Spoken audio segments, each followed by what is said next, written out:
Catering style carrot halwa తినాలనుందా? అయితే ఈ వీడియోని మిస్ అవ్వద్దు. హాయ్ అందరికి, welcome to Konaviti sisters. First ఒక కడాయి తీసుకొని అందులో గీ యాడ్ చేసుకోవాలి. అది హీట్ అయిన తర్వాత మనకి నచ్చిన డ్రై ఫ్రూట్స్ అన్ని వేసి వేయించుకోవాలి. ఇక్కడ నేనైతే కిస్మిస్, బాదం అండ్ కాజు అయితే ఫ్రై చేసుకున్నాను. అగైన్ గీ యాడ్ చేసుకొని తురుముకున్న క్యారెట్ ని వేసుకొని ఫ్రై చేసుకోవాలి. క్యారెట్ పచ్చివాసన పోయే వరకు గీ యాడ్ చేసుకుంటూ ఫ్రై చేసుకోవాలి. క్యారెట్ కొంచెం ఫ్రై అయిన తర్వాత మిల్క్ యాడ్ చేసుకొని కుక్ చేసుకోవాలి.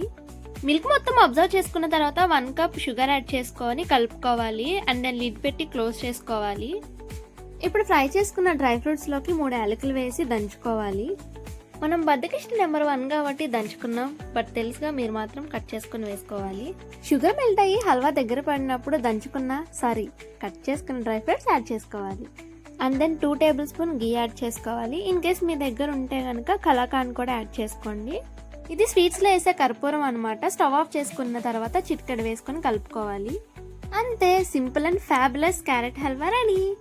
నచ్చిందా? ట్రై చేస్తారా? అయితే కమెంట్ చేయడం మర్చిపోకండి. అండ్ మరిన్ని వీడియోస్ కోసం మన ఛానల్ ని సబ్స్క్రైబ్ చేసుకోండి.